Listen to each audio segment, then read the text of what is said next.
Ayan, 2024, balik loob tayo kay Axie, no? We are playing Axie Origins. Nagbalik loob ako kasi nakita ko ang dami ng game pala ng Sky Mavis, no? Meron nito. Tapos ibinalik yung classic, although hindi na siya ganun kadami talagang rewards. Pero anyway, alam niyo ba, nag-Axie kasi ako kasi ang cute-cute yung Axie. Hindi dahil dun sa kita, parang secondary na lang yun. Pero syempre, gusto ko rin yung kita. Pero actually, I really enjoy this gameplay, no? So, tingnan natin, mag-ano tayo. Magsubok tayo maglaro uli ng Axie. Naalala ko, itong gatong build, meta to nung datong first version. So, parang meta pa rin ba yan ngayon? So, sabi ko nga, nagbabalik loob lang ako. Ngayon na lang uli ako nakakapaglaro. So, hindi pa ako familiar dun sa ibang mga build. Kung maganda ba o hindi. Itong build na gamit ko, triple poison. So, effective siya sa akin. Sa gameplay ko. I like it. So, yan. Tingnan natin, panoorin natin ang laban namin na tong aking kalaban. Enjoy, guys!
Grabe, nakakatakot pala tong guna to.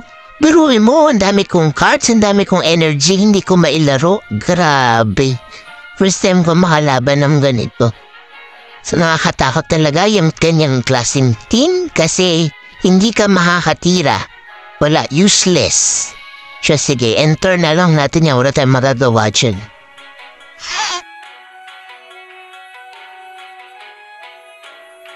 Buti na lang talaga, marami na siyang stock ng poison, no? So kahit paano, kahit hindi tayo nakakatira sa kanya or nakaka-damage, meron pa rin nababawas sa life niya. So let's see kung ano mangyayari sa laban na ito.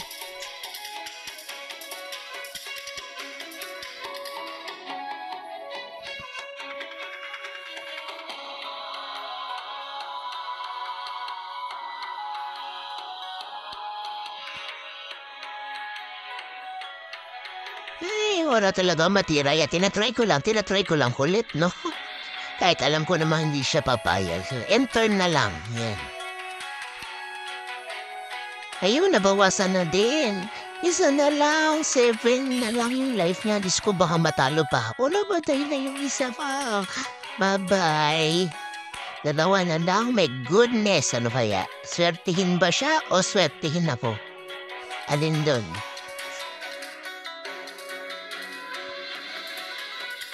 Sa iba kasi yung situation, no? Ako yung advantage ito kasi mataas pa yung buhay ko. Kaya lang, hindi kasi ako makatira. So, nag-i-spam siya nung niya. Kaya medyo nakakaba. Ano ba yan kung sino sa amin mauuna. Pero may poison naman siya kaya siguro mataas ang chance ako. Ayan! Oh my God! Oh my God! Lobat pa ako. Yun, nanalo ko, swerte. Siya, sige. Thank you for watching, no? Bye-bye!